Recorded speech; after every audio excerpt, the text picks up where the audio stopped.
he really got a kick out of, making the cockpit in the EP3 turn brown, is the way they put it. So he did an afterburner up right in front of the cockpit of the EP3, going, maybe 160 knots, something like that. He's going about 700 knots, and he's in full afterburner. He clips his wing on the front of the EP3. He's dead. He goes down in the South China Sea. He's dead.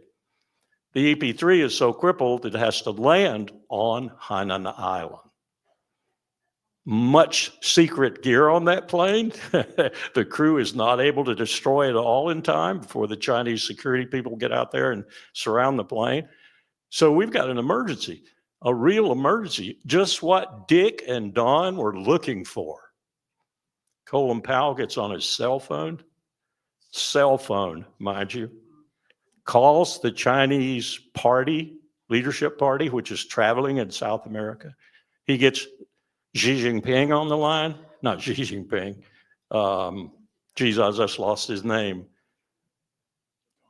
No, the man who knew more about North America than anybody in China. He's dead now. Anyway, really bright man, spoke fluent English. He gets him on the line, and he apprises the Chinese leadership party of the crisis that's just occurred in the South China Sea. They hadn't got word yet.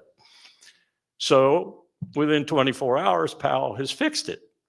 He fixed it simply by, they agreed to a communique that would be in Chinese, and we agreed to one that would be in English. And in the Chinese one, they would not apologize, and the English one they would, and vice versa. And it was all solved. Now, the story continues in that we sent Admiral Joe Pruer, 4-star admiral, former ambassador to China for us, very good man. We sent him to sort of do obeisance, to apologize sincerely and sort of get the thing back on an even keel again. The Chinese were very, very receptive to Joe Pruer, and they said, okay, if you'll tell your Pentagon to send an equivalent rank emissary, we'll give you the plane back. Rumsfeld sent a Navy junior grade lieutenant. The Chinese chopped the plane up in pieces and sent it back to the Pentagon cash on delivery, as you might imagine. My point there is that we averted a serious crisis by talking. Later, George Tenet would come over and chew on Powell for about 5 minutes in his office for using his cell phone to talk to diplomats across the world. Powell let him chew for a moment and then said, get out of here, George. I'm not going to even accuse you of letting the NSA monitor my telephone calls. I bet you have transcripts, which George did. I'm doing diplomacy. And I'll damn well use the cell phone if I have to do diplomacy. And if it's an emergency, I'll do it every damn time. And he was sincere about it. And when he talked to Sergei Lavrov, the Russian, yes, he was the Russian foreign minister then too. Actually, I guess he was the foreign minister then. Not the ambassador, he was the foreign minister, I think. Maybe he was the ambassador. At any rate, he liked Sergei, and Sergei liked him, and they talked all the time. They talked about personal things, they talked about families, they talked about their countries, they talked about perestroika and glasnost and all the things that Gorbachev had brought and Yeltsin at that time and how much Yeltsin drank, silly, all the time. They talked about everything in the world to talk about, and they talked about serious diplomatic issues. We are doing none of that today. I had lunch along with 3 or 4 other people with the Russian ambassador several months ago. In fact, it was almost a year ago. At the time, he was shooting vodka so fast I knew he was concerned. He must have had 6 in the lobby where we had the reception and then another 10 at lunch. So he didn't deter him a bit. He gave a great talk. As we were leaving, I walked up to his aide and I said, can I approach the ambassador for a question and a comment by myself? He said, well, certainly. So I walked up to Antonov and I asked him how it was going. He said, they won't talk to me. I don't even talk to anyone in your government. Well, he's gone now, and they haven't put an ambassador back in Washington for 7 months. And I made a query, and he said, well, why should we put our best man there or anyone there? Well, they usually put their best person here, as you might imagine. because they won't talk to us. So we're not sending an ambassador. All to say, the most important component of stopping what Dr. Postol dramatically and graphically gave you a presentation about is non-existent now. Non-existent. There is a mandate in the Biden administration that no one talks to Russia. The only exception I've been able to discover that makes any difference is Lloyd Austin, the Secretary of Defense, who has a channel to his counterpart or someone like him in Russia with whom he can talk in an emergency, and they do from time to time talk. That's the most important missing ingredient today, and it makes absolutely no sense, and it makes me want to put Joe Biden behind bars. It is absolutely absurd. And at the same time that Powell would talk to Sergei all the time and on his cell phone, he would talk to the Chinese ambassador. He didn't like him as much, but he would talk to him. Main reason was because he didn't do small talk. And Powell thought small talk was an instrumental part of good diplomacy. Because if you don't have empathy for the other person's position, how the hell can you do good diplomacy? And you don't establish some sort of empathy either way unless you can talk to one another in a more or less friendly, personal fashion. And that's why the cell phone was so important to Powell, because it had become the instrument of communication in the world, as all of you well know. The last point I'd like to make is this. Just what was demonstrated here for a moment or two by the expert in the power of these weapons, and I hope I have given you a little insight into in terms of the past and the present and how different they are. And I should have chronicled also Scott's point about we the empire, the American empire, have single-handedly eliminated every nuclear weapons treaty that we devised during the Cold War, painstakingly, carefully, and with great reason to do so on both sides. We've destroyed them all, every single one of them, including the most dangerous of all, the INF Treaty in terms of the weaponry, because that weaponry is the kind that Scott was talking about. It's the kind that's easy to move, easy to hide, and easy to shoot. It's that intermediate force that's the most dangerous and appeals to people like me in the military as being just another military weapon with a lot more striking power. So it's a very dangerous weapon, and we're proliferating those again now, and we have no treaty whatsoever. So if you want to wake up tomorrow morning to a mushroom cloud or 2 or 3 or 5,000, let your government continue on its present path. And I have to say, I take exception to some people that say, because I've done a lot of studying of the people he's apparently going to appoint to principal cabinet positions, and him himself in his first 4 years.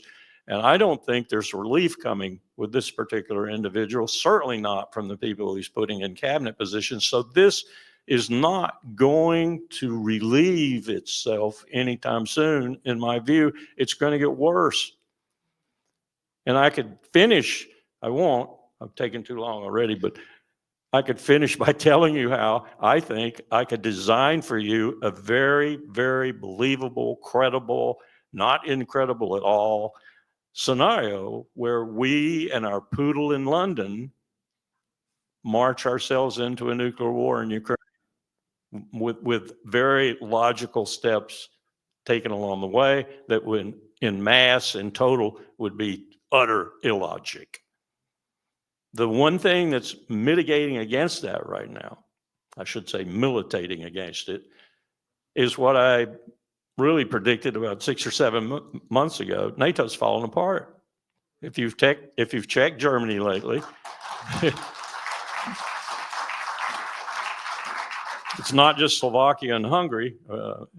France has fallen apart. I doubt Macron is going to survive, and it's going to be interesting to see what happens, how they consolidate any kind of government. France always has a problem with that, especially when this sort of situation occurs, because they don't have the kind of constitutional fabric to push this situation into a place where they can fix it. They just have to fix it some way. And Germany's fallen apart because we did Nord Stream and because their economy is collapsing. And Schultz is very short short term. I'll raise my right hand, put it on the Bible, and guarantee you that. So it's falling apart except for our poodle in London and basically us. And we're going to get to the point where it's a matter, and this is horrible to say, it's a matter of Joe Biden's pride or Donald Trump's pride or the collective conglomerate of our government's pride. And we're going to do something really stupid. And I take exception to what Scott said. I know he didn't mean to say it the way he said it.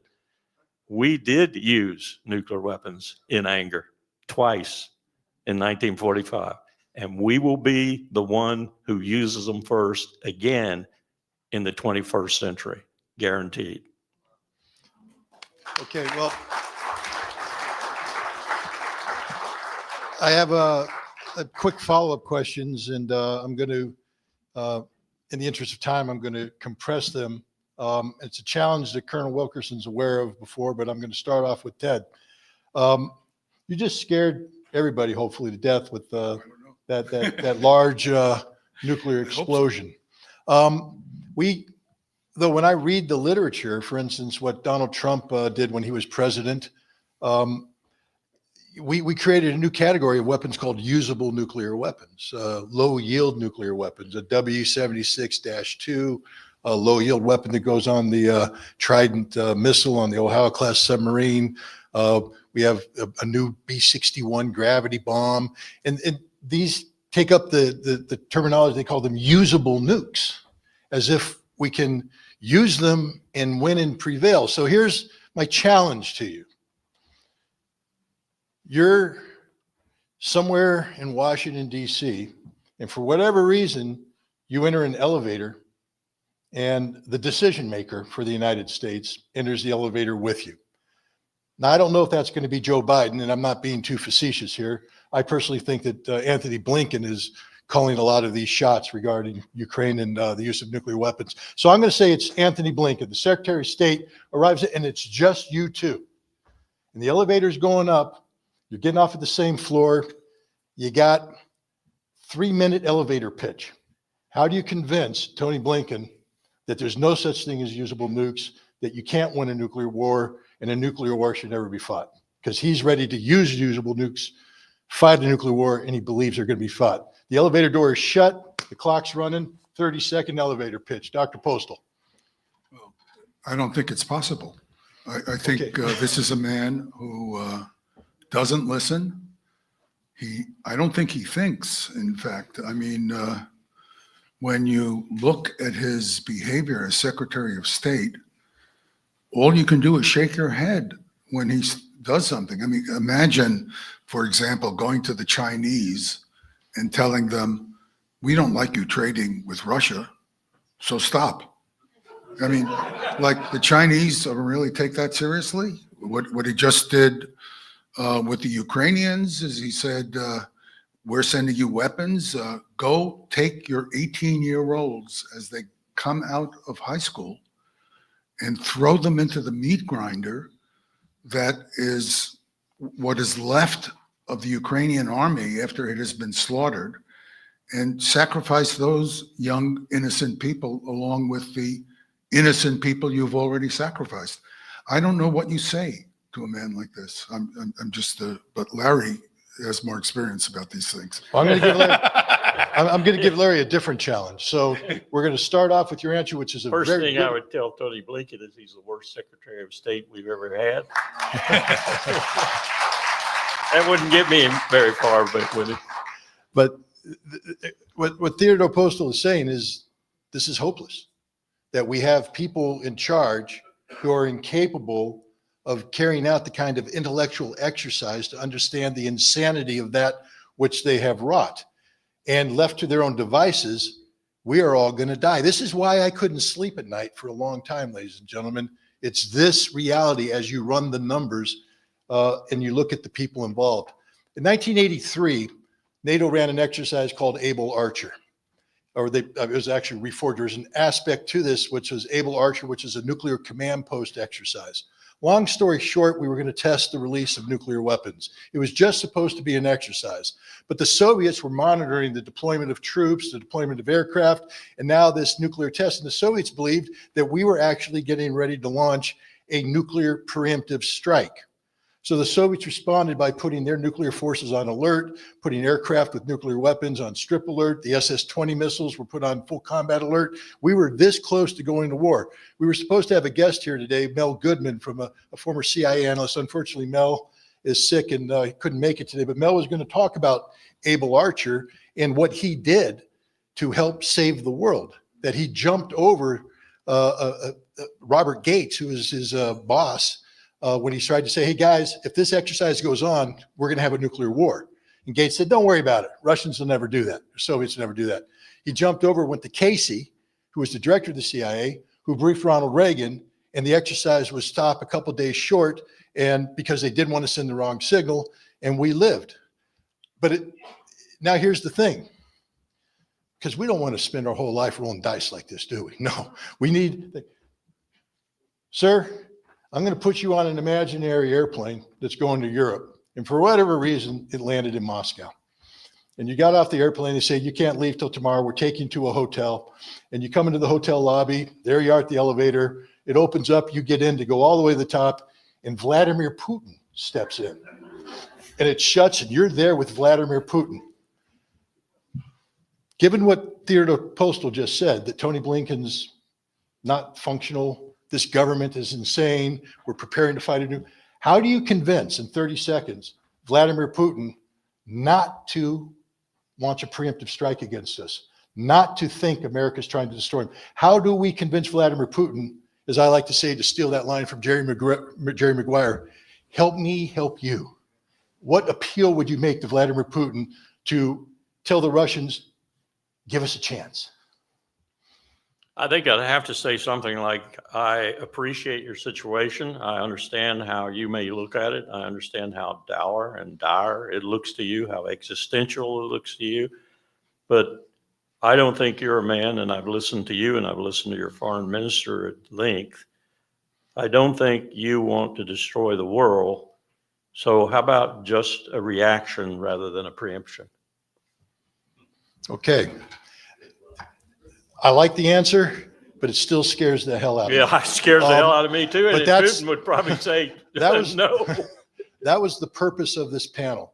The purpose of this panel with these two fine gentlemen was to be real. And this is the point I want to lead as we close this panel. This was as real as it gets. This is why I couldn't sleep at night. This is why I still have trouble sleeping at night, because this is reality. This is the hard, cold facts of where we are today with a system that is ready to fight a nuclear exchange with the Russians to win. And they aren't using the tools that we normally use to stop this sort of thing, the communication that Colonel Wilkerson talked about. So now that I've made life hopeless for you, we're going to bring an end to this panel. I'd like everybody to give applause to Theodore Postal and Colonel Wilkerson, and then we're going to see if we can inject some hope into this situation.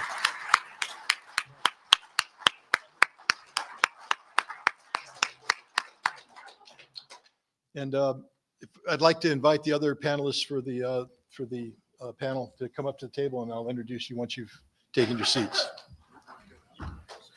Oh, let's.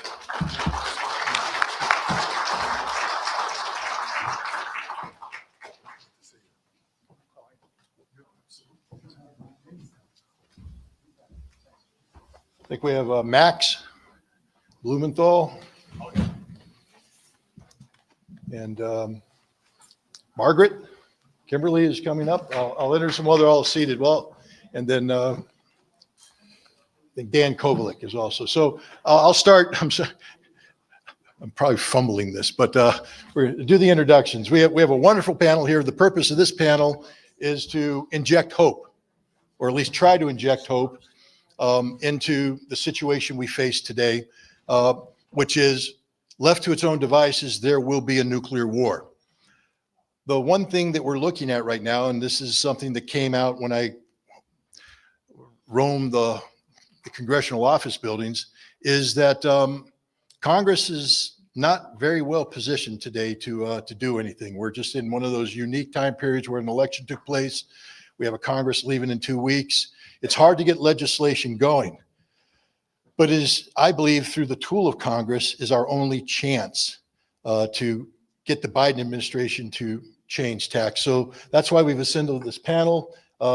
We have Dennis Kucinich. He's a former mayor of Cleveland, former congressman, all-around good guy. He just ran an unsuccessful campaign for office, but a noble campaign nonetheless. We have Dan Kovalek.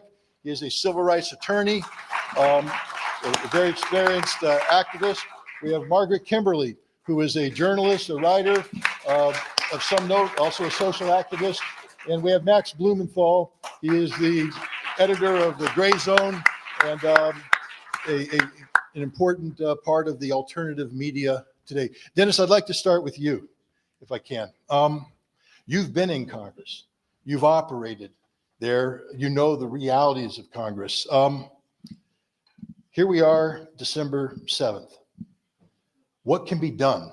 How can we get Congress activated? What can Congress do? What are the tools available to Congress to get the Biden administration to change course? And specifically what I'm talking about is to get the Biden administration to stop allowing Ukraine to fire ATACMS missiles against Russia. Yeah, first of all, Scott, I think on behalf of everyone here, we want to thank you for your leadership in bringing us together and for your personal courage and being willing to step forward to challenge this establishment, which would destroy this country if it's left unchecked. Today, I published on Substack a piece called Biden's Nuclear Going Out of Business Sale. And I would urge you to check it out because it bears on the discussion that this panel will have, but also on the remarks of Colonel Wilkerson and Dr. Postal. I want to thank my wife, Elizabeth Kucinich, for her help in editing that article and putting it in shape for publication, as well as all the other Substack posts that I've done. And I would urge you to go to it when you get a chance.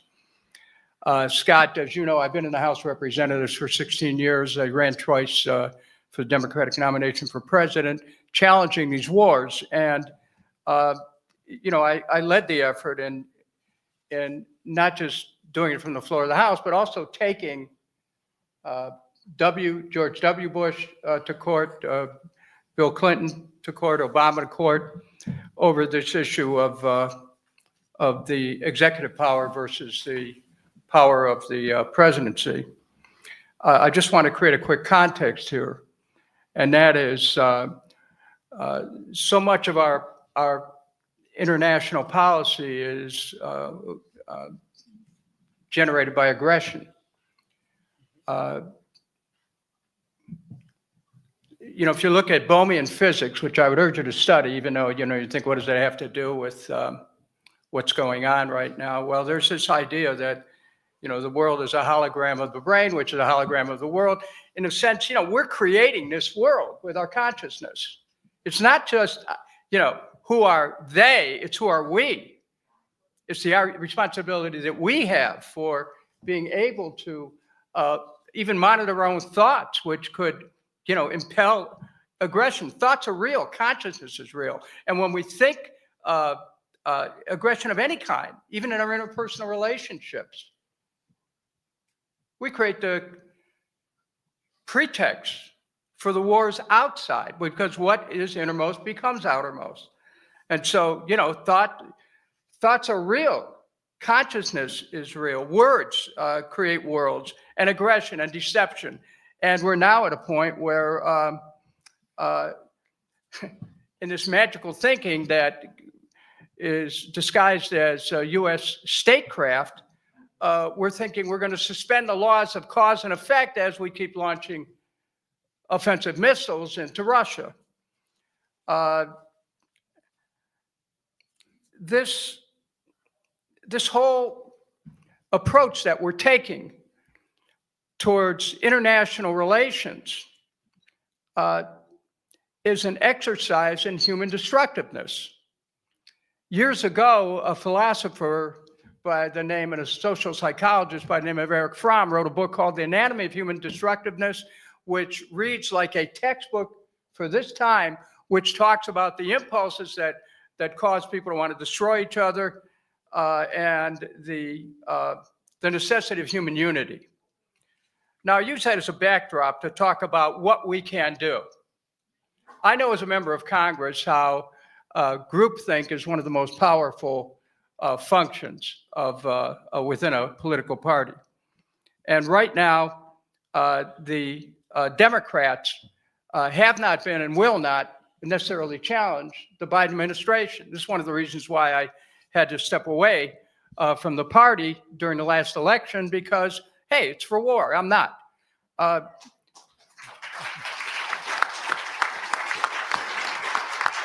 But what's happened, and what's happened with all political parties are essentially a reflection of dichotomized thinking of us versus them, whoever they are. And with that comes into the maw of black versus white, rich versus poor, up versus down, you know, inevitably destroying what threatens us. And, you know, if reality is indeed socially constructed and culturally confirmed, we've created a violent society which we're projecting worldwide, and as a result, putting ourselves and the world in jeopardy, which Ted Postal and Larry Wilkerson have described. What has to be done right now? Well, the fact of the matter is that Joe Biden, and not only Biden, but the head of the UK, the Prime Minister, and the head of France, have all violated their own nation's constitutions, which do not allow executives to be able to take action absent approval of a legislative body. So, I mean, right now, as soon as you say, well, this is an impeachable offense, people start clutching their pearls, or they run to their computers and send out a message. Kucinich says Biden ought to be impeached. Well, we're past that right now. It's too late. Congress must act. Now, let me explain. Because I've had the rare opportunity to sue one president after another over this question of Article 1, Section 8, the responsibilities of members of Congress include whether or not to declare war. We are in a state of war right now with Russia. We're in a state of war that we have created by placing these offensive missiles and launching them with our personnel and data into Russia. Now, executives don't have the ability to do that. Only Congress does. People say, well, what can Congress do? The reason why impeachment in this case is ineffective, and the reason why even court action is ineffective, previous courts have ruled that Congress's essential power is the power of the purse. And so we need to be calling members of Congress now, saying to cut off funds, freeze the funds. And they need to take action to do that now. Congress must freeze the funding, cut off the funding, and at least go out there and make it an effort to say, in doing that, it sends a signal to Russia that there are cooler heads that are ready to prevail in the United States. Because if we don't do that, Scott, and this is why you brought us all together, we are looking at the potential of the unthinkable. And, we all look around and we think this reality that we have is guaranteed. No, it's not.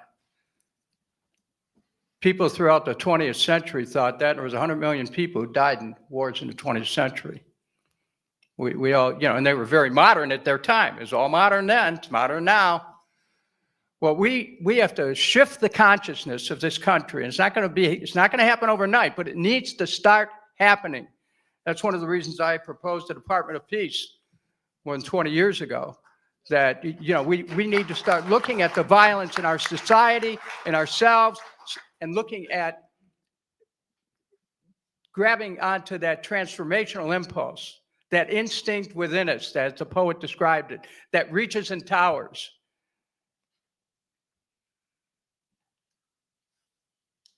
Thank you.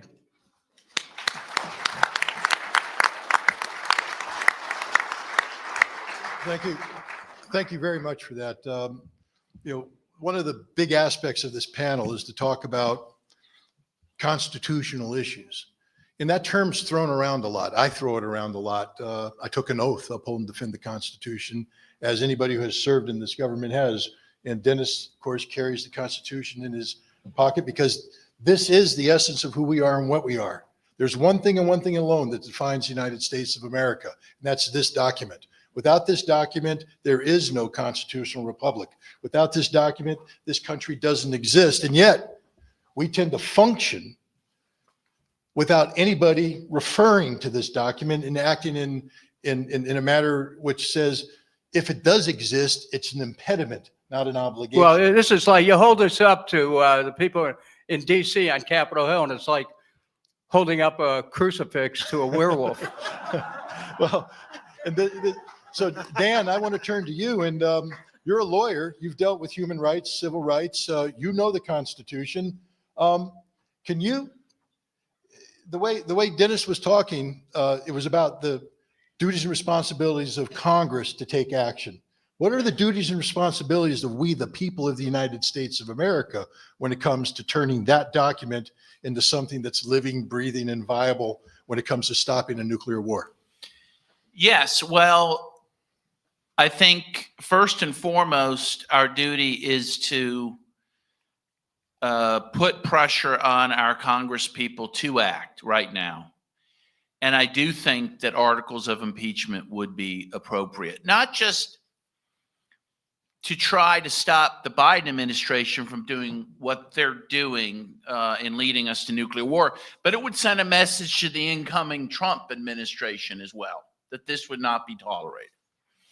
And so the Constitution allows for the impeachment charges to be brought against federal officials. So that could also, by the way, include Blinken and Jake Sullivan, who I think would have to be included in this as part of Congress's oversight and investigatory responsibilities.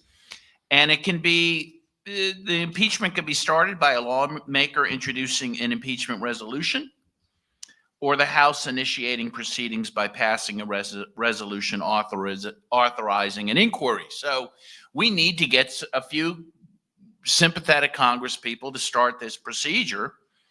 And then a committee on the judiciary would generally have jurisdiction over the impeachments, although a special committee could be set up. And if a simple majority of the House votes for an impeachment hearing to be convened, the House would appoint members by resolution to manage an ensuing Senate trial on its behalf. So, I mean, this is obviously something that could be done. Recall that Trump was successfully at least impeached twice. He was not removed from office, but impeachment hearings were convened. And by the way, one of the impeachments was brought because he was threatening to end arms shipments to Ukraine, if you recall, kind of ironically. Well, and his former Congressman Kucinich just pointed out, there's a number of bases that for impeaching Biden and again, Blinken and Sullivan. And that is, as you mentioned, the War Powers Clause of the United States Constitution itself, which only allows Congress to declare war. We have not declared war on Russia. I think that people need to understand that. While, the former UK Prime Minister, Boris Johnson, just admitted we're in a proxy war with Russia, right? And while everyone knows that, we haven't declared war on Russia.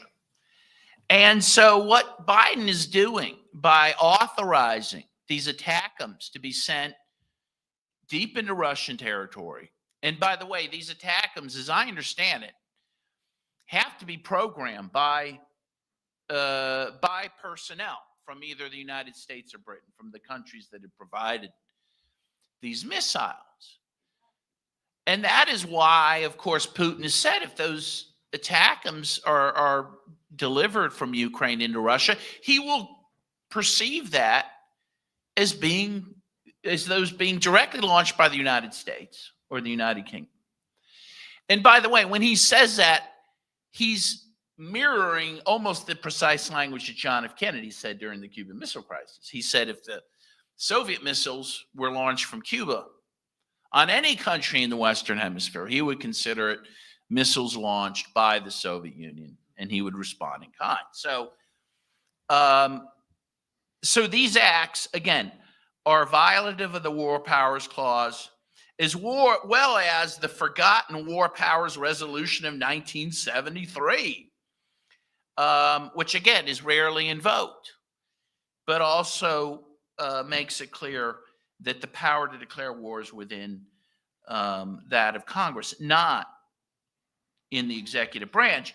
Meanwhile, the other thing that is being violated here is the United States neutrality legislation, which actually makes it a crime to, again, for anyone to start a war with another country that we're at peace with. And again, technically, we're at peace with Russia. We have not declared war on Russia. The last article, or the last basis, would be the 1907 Hague Convention, also respecting the rights and duties of neutral powers. So in any case, I think it would be significant, at least to start the process, to send a message that Congress, that represents the will of the people, wants to avert nuclear war. And as Scott said at the beginning of this event, I think, if anything, we know from what happened in the elections for president, the people made it clear they want to end the war in Ukraine. And I think they made it clear they want to end all wars. At least that's what they were promised. Now, I also agree. I believe it was Lawrence Wilkerson who says, I don't expect that Trump will follow through with those promises, but I do believe that's what people want. And for Biden to have turned around and done this and now I guess he's also considering sending nuclear weapons to Ukraine. I don't know if that's still on the table, but that had been mentioned.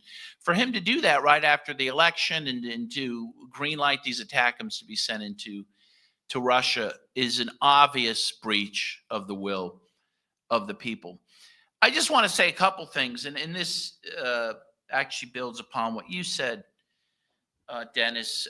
You were talking about this, how people have the will to destroy others. I think it's really important, to see how things relate. I mean, I think honestly what's happening in Gaza at the moment, when people wonder, oh, come on, the U.S. wouldn't start a nuclear war. They're not, have no desire to do that. When you look at what the U.S. is supporting in Gaza, where Israel has used, and they're all U.S. bombs, by the way, they've used more tonnage of bombs by many multiples than were used on Nagasaki and Hiroshima. And they're not nuclear weapons, but the tonnage is of much greater over the time that it's been bombing Gaza into oblivion.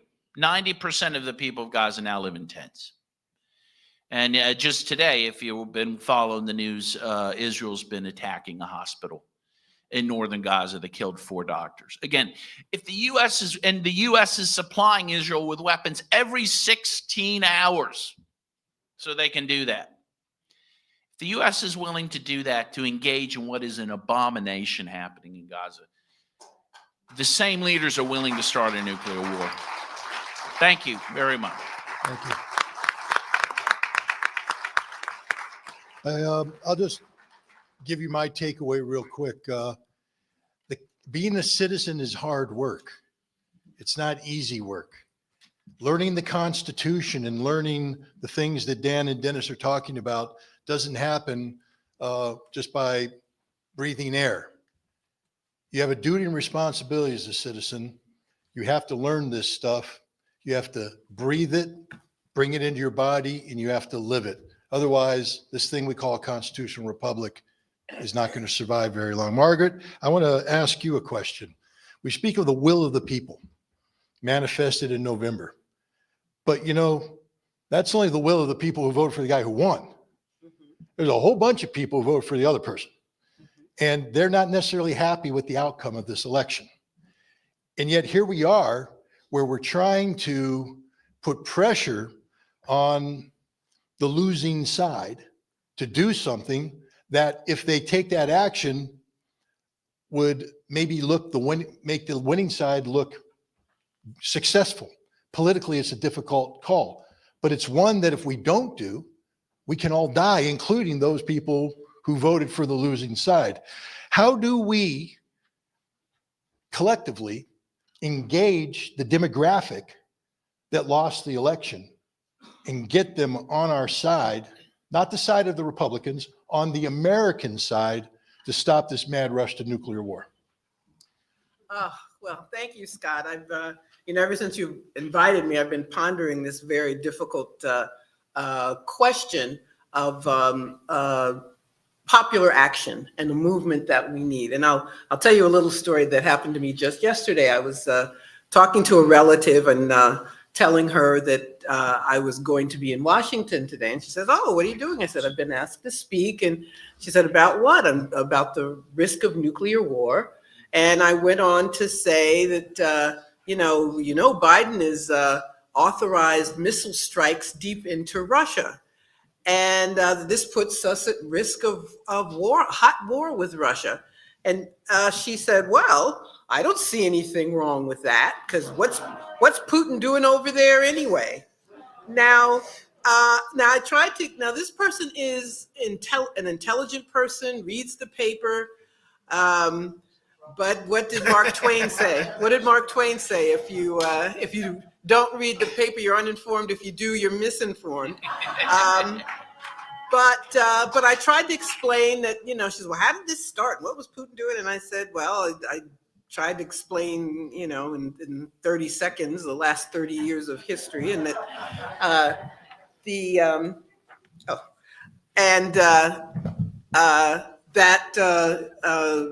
this conflict did not just begin in 2022 and the role the U.S. played. Thank you. And but still, there was this lack of understanding. Now, this person grew up the way I did. When we were kids, the Vietnam War was wrong. It was fundamentally racist. And that kind of thinking has disappeared over time. And so that now there are very few people in this country who are not war hawks. And I actually think liberals are the worst. Yes. I think the people who voted for Kamala Harris are more likely to disregard what we're talking about, to be in favor of some kind of military action. And this didn't happen overnight. We used to have, and I'm not going to say the media was always did its job, but I'm convinced today, would the Pentagon Papers story be in the paper? I don't think so. Would the Washington Post print the activists who broke into an FBI office and the Washington Post printed the materials? Would that happen now? It would not. So we have people who are thoroughly indoctrinated. Yesterday I was listening to the story about TikTok, the court case that has gone against TikTok. Every story said TikTok, the Chinese company. It's not. It's just, I know Tom Cotton tried to say, "You're from China, aren't you? You're from," and the guy's like, "No, I'm from Singapore." It doesn't matter. Everybody, over and over again, the Chinese company that actually isn't. And this is why people are so confused. And the person I was speaking to, there's something that's very sad that has happened to Black people over the years. There's been this terrible political regression. If there was one group of people who were anti-war, if there was one group of people who were skeptical about anything that Congress or a president said, it was Black people. 28 years ago, in the run-up to the Iraq War, we at Black Agenda Report, the late Glenn Ford, may he rest in peace, wrote an article about the difference in support for the war. White people were generally in favor, Black people were opposed, and that was very typical. But then something happened a few years later, first Black president. And in 2013, when the issue of Syria first came up, most Americans were opposed to the U.S. Being involved. I mean, they got proxies and got around it. But at any rate, most Americans did not want the U.S. to be directly involved. But Black people were more likely to be in favor than white people in just a few years. And I think Obama's ascension to the presidency didn't just impact Black people. I think liberals felt, we have a Black president. Don't we have a wonderful system? The anti-war movement of 2003, where thousands of, I think millions, I think it's accurate to say millions of people protested, that would not happen now. Because that movement, it was more anti-Republican, anti-George Bush. They got this, what did somebody call Obama? Some guy called him clean cut and articulate, and supposedly a progressive, supposedly anti-war, and the movement died. And so that's the other thing I want to point out. Electoral politics is not the way. Electoral politics kills movements. So I think we have to stop thinking about electoral politics resolving this issue of having a population that's ready for war. So the Kamala Harris, people, actually foreign policy didn't come up much in the election. In their one debate, they, talked about who loved Israel more, but not much else. But there is a bright spot. We saw protests, especially students, about Palestine, about the genocide. And we saw the hammer drop, kids suspended from school, professors fired, people threatening to never hire them again, or even if you pass the bar exam, we're going to say you can't be a lawyer. But that does show us that people are ready to fight for justice and to have a culture of peace. And people are angry. It seems unrelated, but this incident a few days ago where the CEO of a health insurance company was shot and killed in Manhattan, and people are gleeful, sharing funny memes, telling horror stories. It tells you people are fed up. Now, how do we channel that energy? That energy about one particular injustice? That's the question. So we've seen the protests about Palestine. We've seen this kind of odd situation with the reaction to the killing of that healthcare CEO, but it tells us the people can be reached.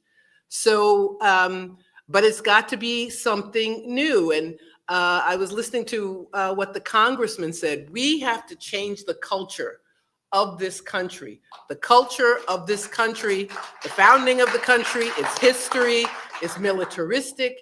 It encourages violence. It starts at the top. You can't be surprised that there are school shootings when the U.S. has the biggest military in the world and uses it so freely.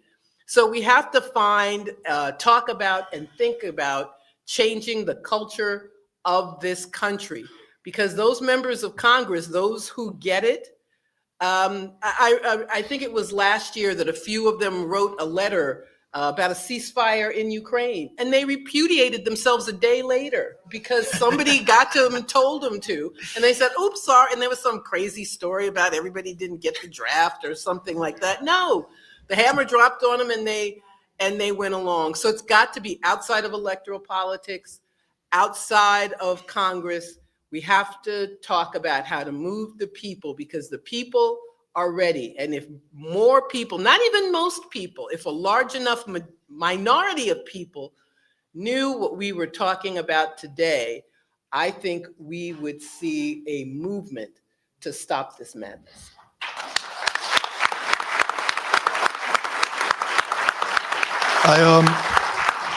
First of all, thank you very much for that answer.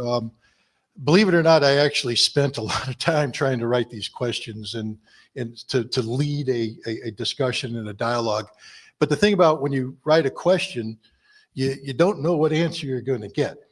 I sort of knew what Dennis was going to say. He's a congressman. We're talking about Congress. Okay, so we're comfortable with that set. I knew what Dan was going to say. He's a lawyer, constitutional lawyer. We can sort of predict what he's going to say. I can't predict what Max is going to say, but I think I have an idea. We were talking about the media because we're comfortable with the media. Margaret, you just did something that is phenomenal. And I'm going to ask this of everybody who's watching this, streaming, everybody who's here today. Take this clip and separate it and study it, because that's the way forward. That's the way we're going to have to go to solve it. And I thank you for your answer. Thank you very much. Now, Max, Margaret's not going to get anywhere, however, if her message can't be heard. And she brought up a couple challenges. Would the Washington Post today allow the Pentagon Papers to be published? The answer is no. Would mainstream media do? I just want to, how many members of the mainstream media are here today? But you know what? It doesn't matter, because we're streaming out to millions. We're getting an impact through this cooperation that CNN and MSNBC and the mainstream media can't get. So my question to you, Matt, is the mainstream media dead? Is there a role for alternative media? And how do we make alternative media the alternative to mainstream media? What are the checks and balances? What do we do about quality control? You're the editor of the Gray Zone. You've come under a lot of criticism for your approach, but you've also come under a lot of praise for your success. So the floor is yours, sir. How does alternative media help us stop a nuclear war? Yeah, thank you. You said my remarks would be unpredictable, and I didn't really prepare, so I don't know exactly what I'm going to say. I'm going to kind of freestyle, but before I do, I think I came up with one solution where Margaret's asking about the way forward. I think if we could just appoint Benjamin Netanyahu as CEO of Kaiser Permanente, we might start seeing some progress in the world. Certainly celebrations would go global. Well, this video just got kicked off of YouTube, but that's okay. Yeah, you just got demonetized. We're streaming. We just got demonetized. What I'm just, thinking of career possible opportunities for him after his coalition with various Nazis collapses. So the media, yes, mainstream media is collapsing before our eyes. Look at the view count, the view counts that they get on MSNBC's YouTube channel, or their Nielsen ratings. Just how many people are watching Ari Melber, my former colleague at The Nation magazine? It's about 30 to 40,000 people who have the TV on in the background who are 75 and older.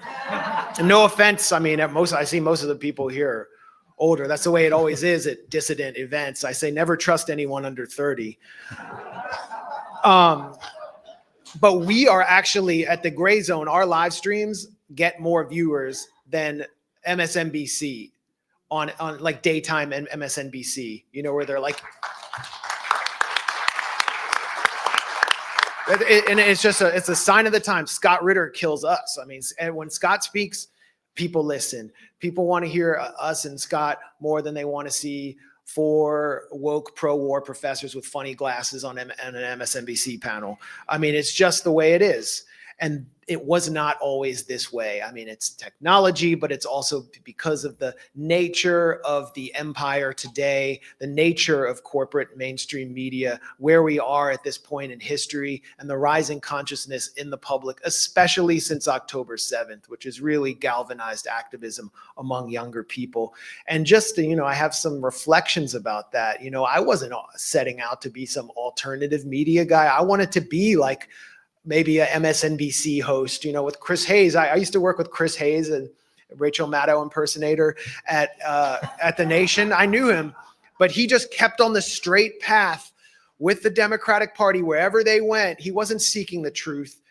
I started out, just hitting the Republicans during the Bush era. And I was thinking, if we could just get the neocons out and get Bush out, then everything will be fine and the war will end and the wars will end.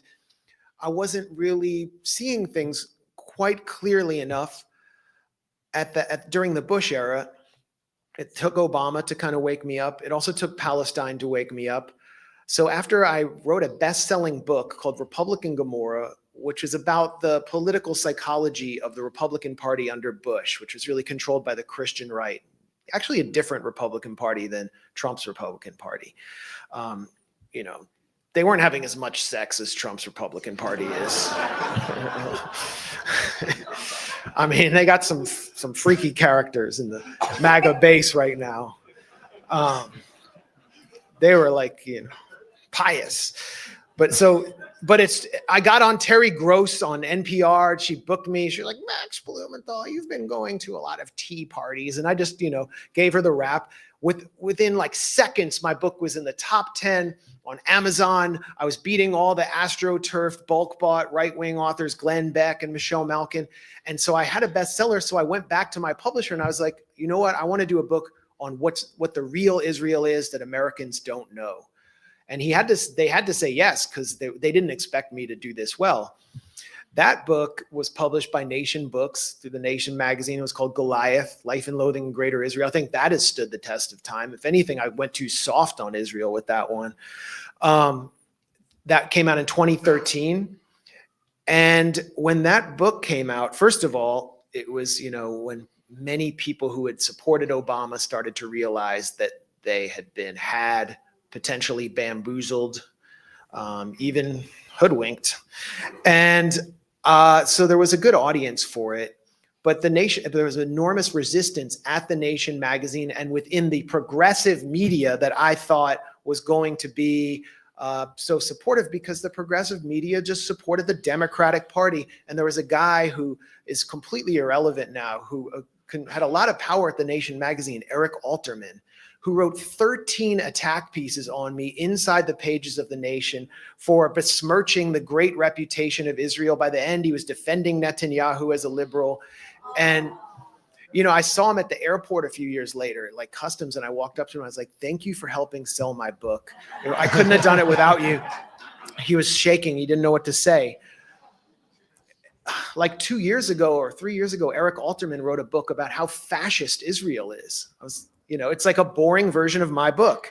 And that's what just keeps happening again and again. So I was pushed out of the Nation, though, because of that. It just got too uncomfortable for them. Then the whole apparatus of progressive media that started during the Bush era, Truthdig, Alternet, all these publications that I was writing for started to collapse. And I was forced into alternative media simply because I wanted to tell the truth. And it wasn't going to be possible within the progressive base of the Democratic Party anymore. And so I started this thing called the Gray Zone. And really, it was started as just a WordPress site that has really found its voice because so many people feel the same way we do. It's a nonpartisan site. And we try to put forward the original investigative reporting that we think a decent media should do. We really found our voice, I think, when I published my investigative series on the Syrian white helmets. It was one of the biggest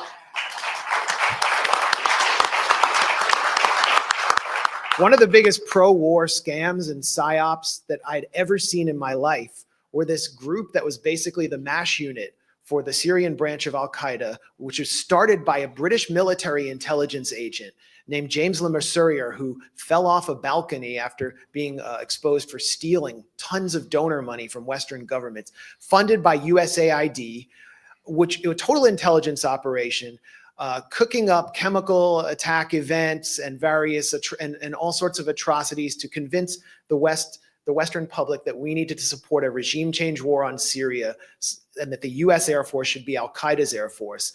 This group needed to be exposed, and no one had touched it except for journalists like Vanessa Beeley and others who are in alternative media, but were just constantly being denounced as Assadists.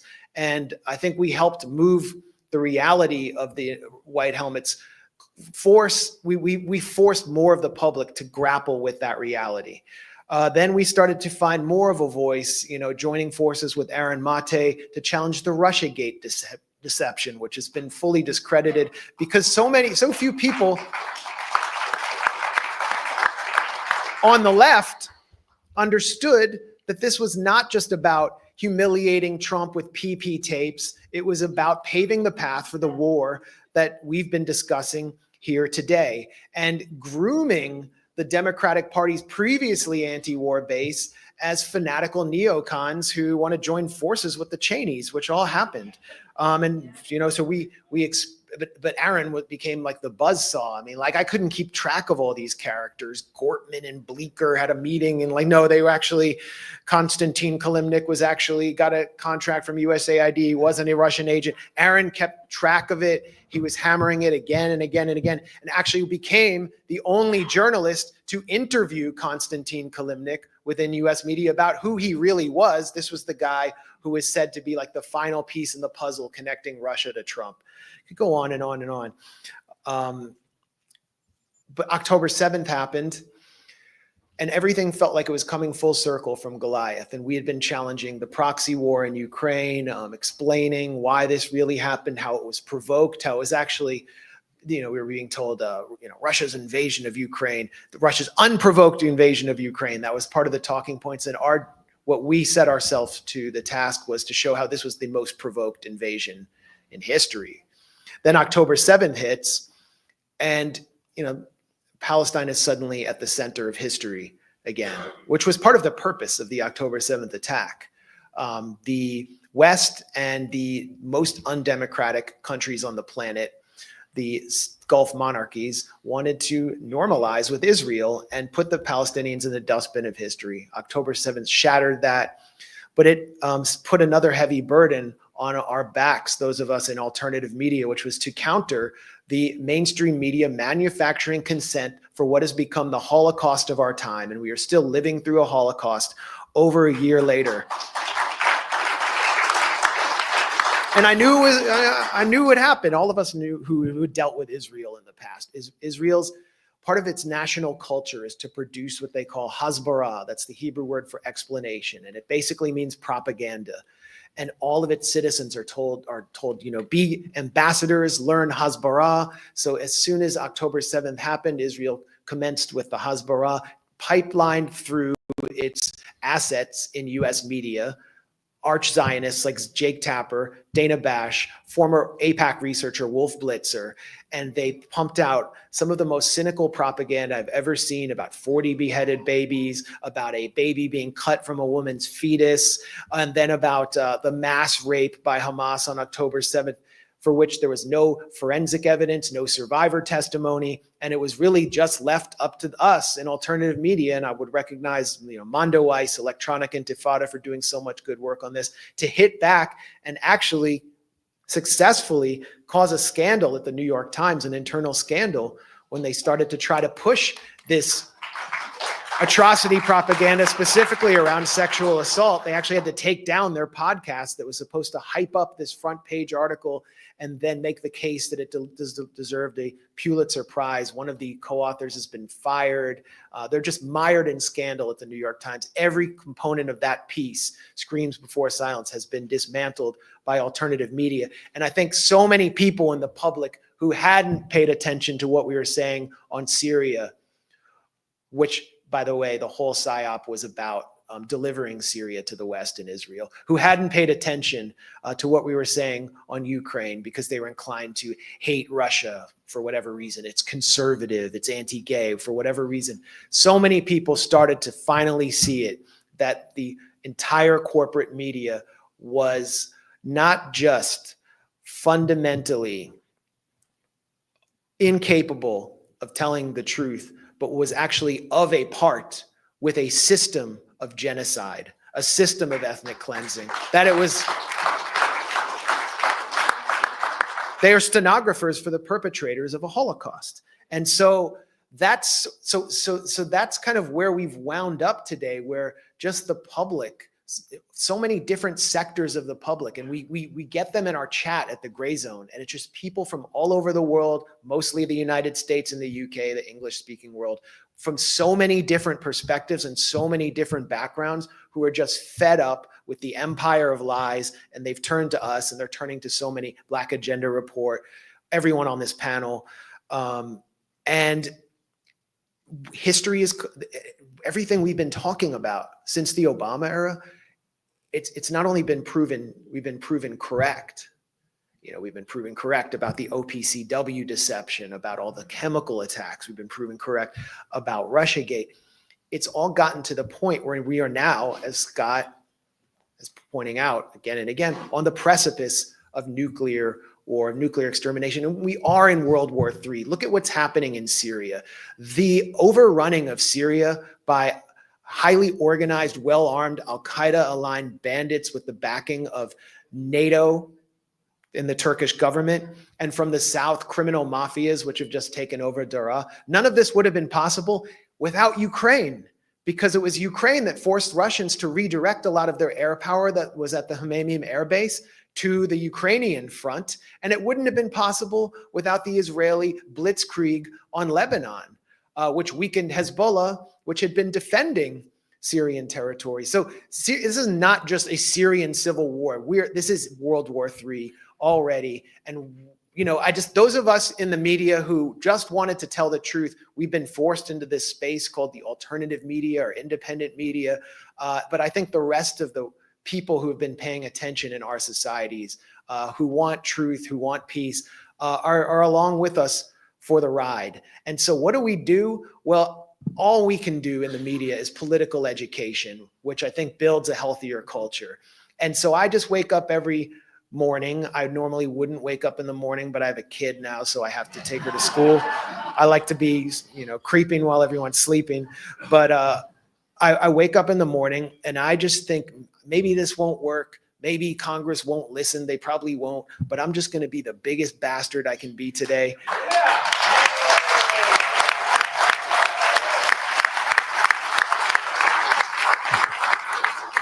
And so should you. Okay. Well, thank you. Okay.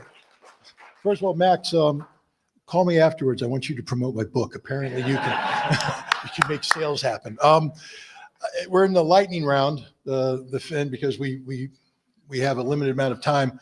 But I'm going to break from it because we have a distinguished former congressman here with us today, who's honored us with his presence. And so instead of asking you my trick question, I'm going to turn the floor over to you for you to reflect on what this panel has said, what your observations are about what's been said here today by this distinguished panel. Thanks very much, Scott.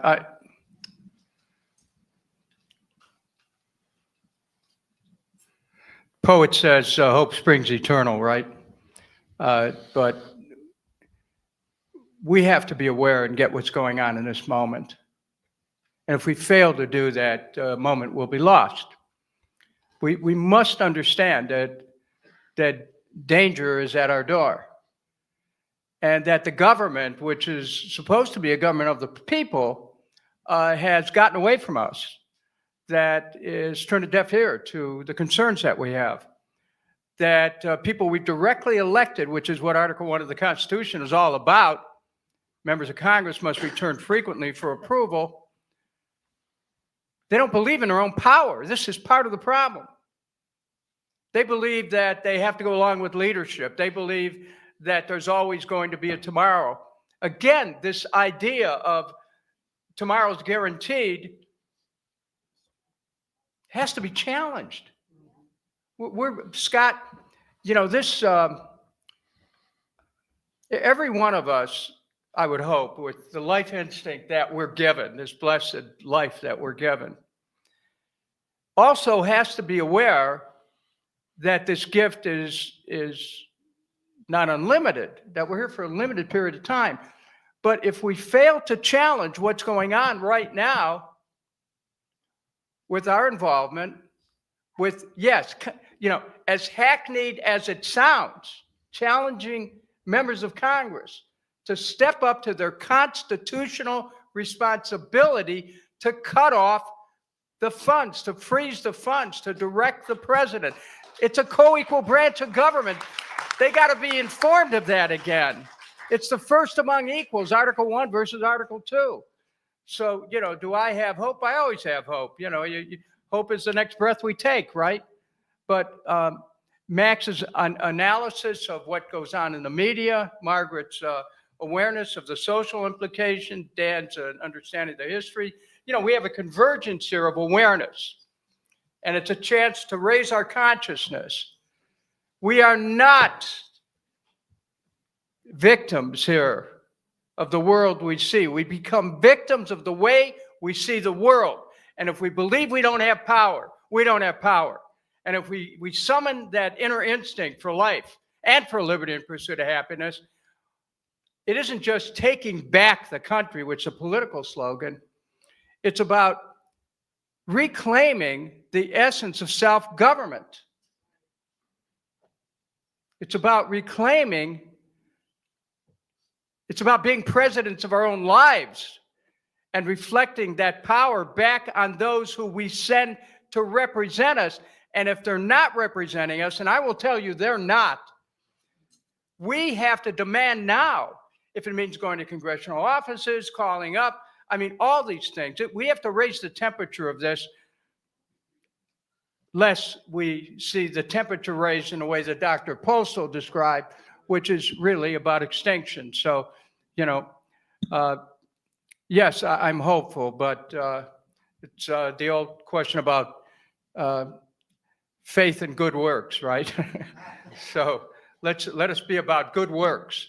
Let us be about a consciousness of life. Let us be about rejecting this nihilistic, almost necrophiliac impulse that people have where they're in love with death. Well, we have to take a stand for life in all of its manifestations today, now. Challenge this established thinking. Don't let them get away with this. This is our world too. It belongs to us as much as they think it, whoever they are, belongs to them. So thanks to all of my fellow panelists here, and thanks to all of you. This is the start of something new, Scott, and if we can get through this moment with our personal involvement and all those who are watching, we're about to fulfill the prophecy of one of my favorite English poets, Alfred Lord Tennyson. He said, "Come, my friends, 'tis not too late to seek a newer world." Come, my friends, 'tis not too late to seek a newer world. Thank you. Thank you very much. This is why there's congressmen and then there's Marines. Beautiful words, inspiring words. And I think that presentation is going to be a standalone segment that people are going to look at for motivation going forward. Thank you very much. Now we come to the rapid fire part. You probably understand the format. Dan, you're in an elevator. I thought an elevator. In Congress. Yeah. I was waiting for that. Door opens, you enter, and the Speaker of the House steps in. Door shuts. You got 30 seconds to tell him what the hell to do with the Constitution. Go. I would say that he should initiate articles of impeachment against Joe Biden, which should have been done a long time ago, by the way. I mean, can I just say, he was pulled from running for president because everyone knew he did not have the mental capacity for it. How can he have the mental capacity to be president and to be in charge of the nuclear football?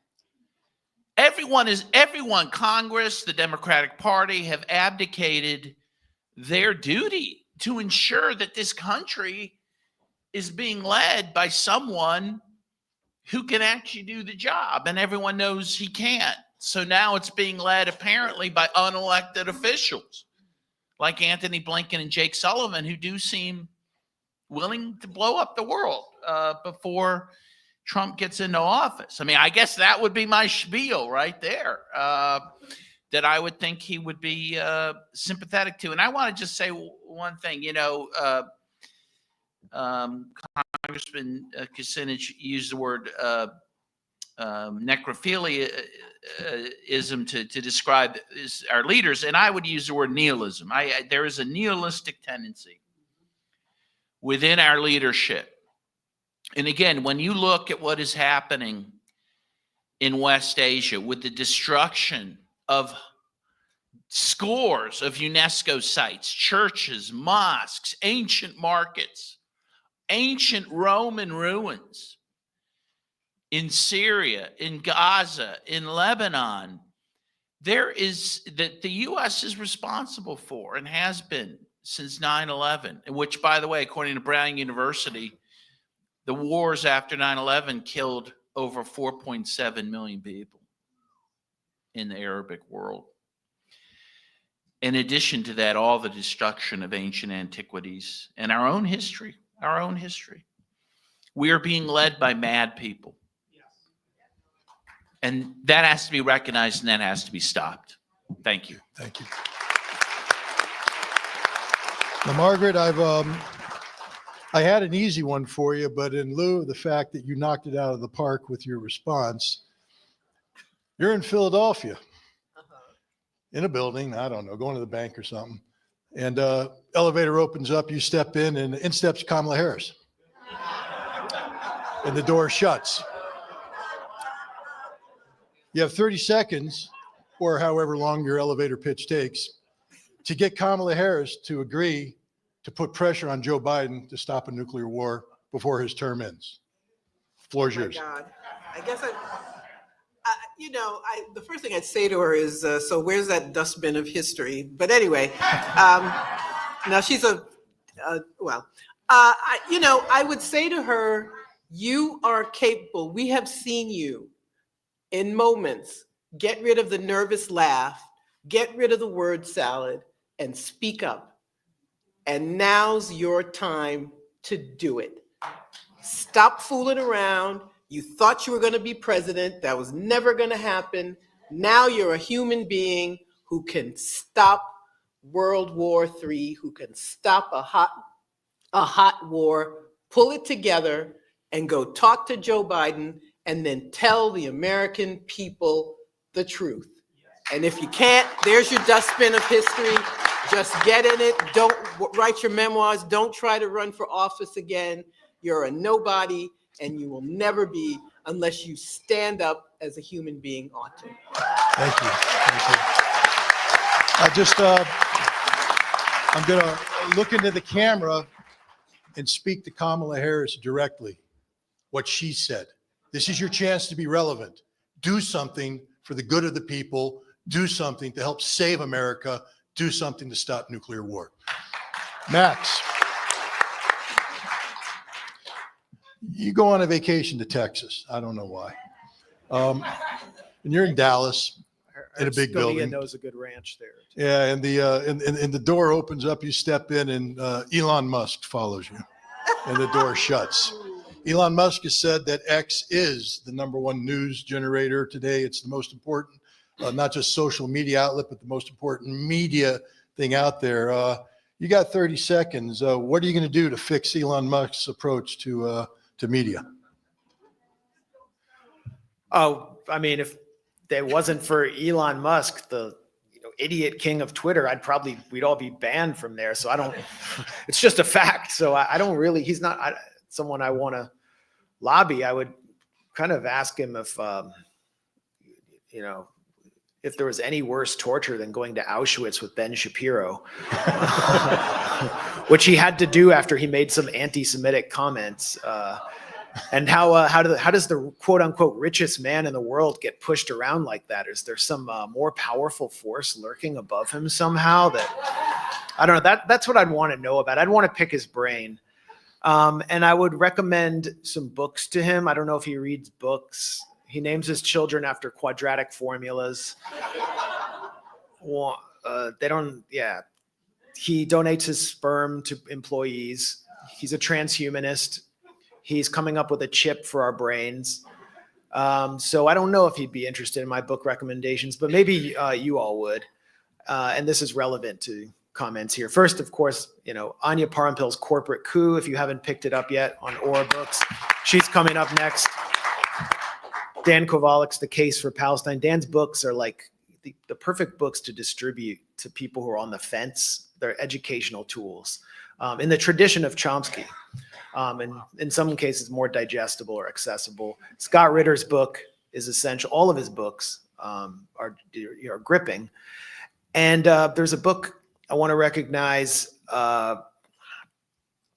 someone who was murdered a year ago yesterday named Rifat Al-Arir, who has a book out now called If I Must Die, published by Or Books, Anya's publisher. And basically, after Anya's book came out, I just approached her publisher, Colin Robinson, who's a fantastic person, like one of the few true anti-war publishers left in this country, and connected him with a close friend of Rifat, and they just took it the rest of the way. And it's an important compendium of a book by someone who was really one of the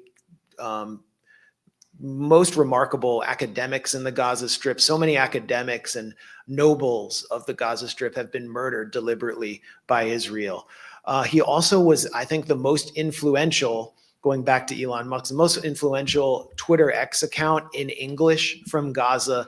And he was, live tweeting his experience fleeing from the bombs, but also maintaining a really good sense of humor about all of the propaganda that was being deployed to justify the genocide. And at one point, this guy from one of these fake rescue groups in Israel called United Hatzalah, an ultra-Orthodox group, goes to Sheldon Adelson's casino in Las Vegas to the Republican Jewish Coalition event to raise money. And he claims that they found a baby who had been baked in an oven on October 7th. A complete lie. His own organization even rescinded it later.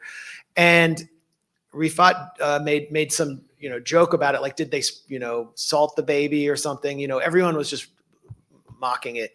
And so Barry Weiss, who is one of the most astroturfed and therefore influential ultra-Zionist pundits in the country, who's just completely had her whole career propped up by Zionist billionaires, Bill Ackman and figures like that, basically puts a target on Rifat's back in a thread about the New York Times, because they had published a piece by him at one point. And she said he actually celebrated the baking of a Jewish baby alive by Hamas.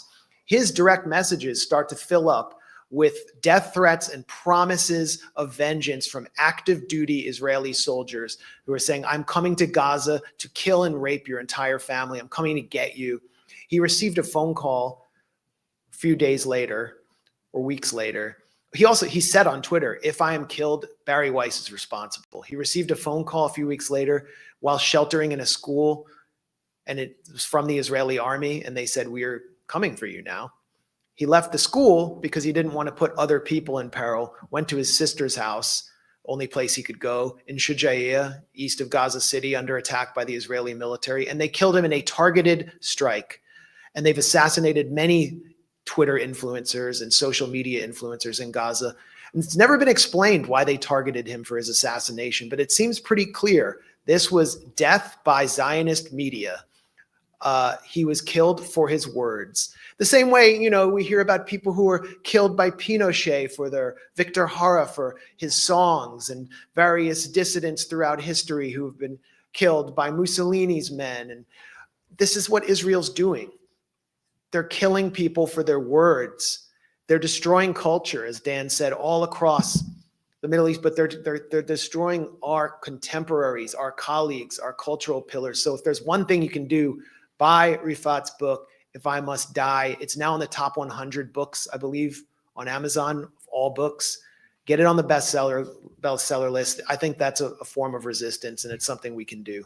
Thank you. Thank you.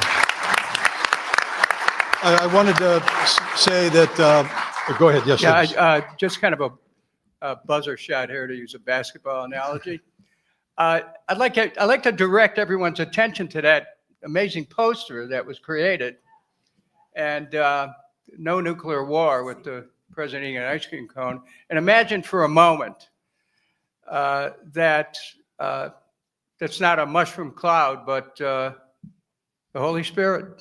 Imagine there's some religious, some prayer, some meditation that might create a whole new condition.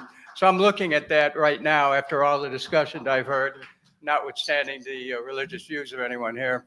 I'm thinking maybe that could also be the Holy Spirit, and maybe we could get Joe Biden to call upon his own off-stated religious instincts to reflect upon the consequence of his decisions. Thank you, everyone. Thank you. Thank you very much for the panel. Dennis Kucinich, Dan Kovalik, Margaret Kimberly, and Max Blumenthal.